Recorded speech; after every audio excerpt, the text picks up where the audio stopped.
ખરેખર મિત્રો અત્યારે જે એસબી હિન્દુસ્તાનીને સૌથી મોટા સમાચાર સામે આવી રહ્યા છે, જેને સાંભળીને ખરેખર તમે પણ ચોંકી જવાના છો।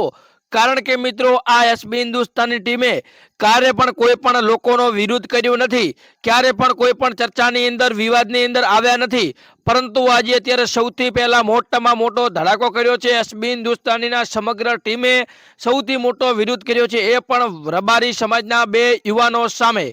નમસ્કાર, હું સુરેશ પ્રજાપતિ ધ ગુજુ ન્યૂઝની અંદર સર્વ મિત્રોનું હાર્દિક હાર્દિક સ્વાગત કરું છું। જ્યાં મિત્રો તમને બધાને ખબર ના હોય તો કહી દઉં કે અત્યારે વામૈયા ગામની અંદર 23 તારીખે એક ભવ્ય મહાસંમેલન યોજાવા જઈ રહ્યું છે, જેની અંદર દરબાર અને ક્ષત્રિય સમાજ ઠાકોર સમાજ સંમેલિત થવાનો છે ને ભવ્યમાં ભવ્ય આ સંમેલન થવાનું છે, જેની અંદર ભાઈ આપણા એસબી હિન્દુસ્તાનીના સમગ્ર ટીમના કાર્યકર્તા રહે છે। એની અંદર ભરતસિંહ છે, ફોમતા કાકા છે, હરીબા છે, બલ્લુ છે, જેટલા પણ કેરેક્ટર છે બધા રહેવાના છે। કારણ કે એમણે પોતાના સોશિયલ મીડિયા ઇન્સ્ટાગ્રામની અંદર સાફ સાફ લખ્યું છે અને બધા લોકોને હાર્દિક હાર્દિક આમંત્રણ આપ્યું છે। એમ પણ કહ્યું છે કે આ 23 તારીખે કોઈ પણ વ્યક્તિ, કોઈ પણ યુવાન ઘર ઘર સુધી કોઈ પણ બાકી રહેવો જોઈએ નહીં, કોઈ પણ ઘરે યુવાન ઘરે બેસી રહેવો જોઈએ નહીં। સમગ્ર યુવાન આ મહાસંમેલનમાં આવે તો મિત્રો શાનું છે આ મહાસંમેલન, શા માટે છે, શું સત્ય હકીકત છે, ચાલો આપણે આજના વિડીયો અંદર જાણીશું। તો વિડીયો અંદર નવા હોય તો ખાસ કરીને તમારું નામ અને ગામ કોમેન્ટની અંદર લખી દેવું, જેથી કરીને આપણે આવનારા વિડીયોની અંદર તમારું નામ ને ગામ લાઈવ રેકોર્ડ સાથે બોલી શકીએ। નવા વિડીયો માટે વિડીયોને એક લાઈક કરી ચેનલ સબસ્ક્રાઈબ કરજો। તો સૌથી મોટા તમે એક પોસ્ટ જોઈ શકો છો, જેની અંદર આપણા ફોમતા કાકે સ્ટોરી પણ લગાવી હતી અને એને વધુમાં વધુ શેર કરવા વિનંતી પણ કરી હતી। ચાલો મિત્રો સૌથી પહેલા તમને આ પોસ્ટ વાંચીને સંભળાવું।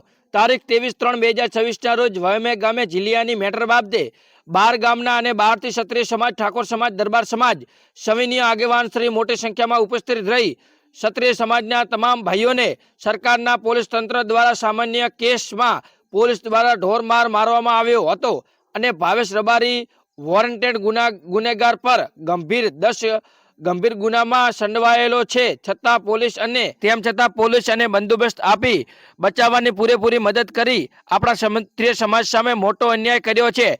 ત્યારે આપણા સમાજને ન્યાય મળે એ હેતુથી સમાજ દ્વારા નિર્ધારિત તૈયારી કરી આવતા સોમવારે તારીખ 23/3/2026 રોજ હજારોની વિશાળ સંખ્યામાં ઉત્તર ગુજરાતના તમામ ક્ષત્રિય, ઠાકોર તેમજ દરબાર સમાજને વામૈયા મુકામે સવારે 9 કલાકે અને 36 ગામમાંથી એક પણ વડીલ યુવાન મિત્રો ઘરે ના રહે એવું વામૈયા ગામ વતી અને ક્ષત્રિય સમાજના આગેવાનો વતી એકતા સાથે ભાવભર્યું આમંત્રણ આપવામાં આવે છે। જય ભવાની। તો મિત્રો આવી પ્રકારની પોસ્ટ અત્યારે સમગ્ર એસબી હિન્દુસ્તાનના કેરેક્ટર લગાવી છે અને આ કેરેક્ટરની અંદર સાફ સાફ જોવા મળે છે કે ટૂંક સમય પહેલા આપણે એક વિડીયો જોયો હતો, જેની અંદર એક કાફલો આવે છે ને પોલીસ ત્યાંથી ભાગી જાય છે। બીજા દિવસે એ કાફલાને ઢોરમાર મારવામાં આવે છે અને રોડ વચ્ચે એને સરઘસ કાઢી અને આખા ગામની અંદર ઘુમાવવામાં આવે છે। ત્યારે એની અંદર બતાવવામાં આવે છે કે આપણા ક્ષત્રિય સમાજના ઠાકોર સેનાની અંદર સમાજ ઉપર અત્યારે અત્યાચાર કરવામાં આવ્યો છે। હકીકતની અંદર જે રબારી સમાજનું જે ફાર્મ હાઉસ છે એ ઇલીગલ છે અને ગૌચર જમીન એટલે કે ગાયના જમીન ઉપર બનાવવામાં આવ્યું છે। હવે એને પાડી નાખવા માટે કે એને કરવામાં આવ્યું હતું, પરંતુ આ વિરુદ્ધ બાદ સરકારે પૂરતી એક્શન લીધી છે। ત્યારબાદ જે પણ સ્ટેજ ઓફ રામાધણી કરીને ફાર્મ હાઉસ હતું તેનો બંગલો, ફાર્મ હાઉસ સમગ્રને તહસ મહેસ કરી નાખ્યું છે અને આખો એવડો લાખો રૂપિયાનો બંગલાને પાડી દેવામાં આવ્યો છે।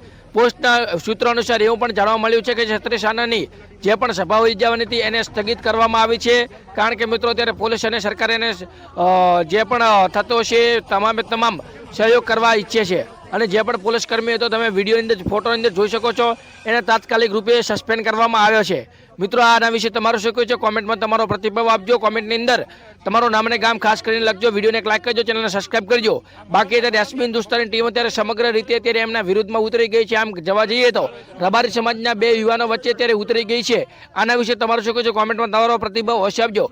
બાકી મળીશું આવા નવા વિડીયો સાથે, ત્યાં સુધી જય હિન્દ, જય ભારત।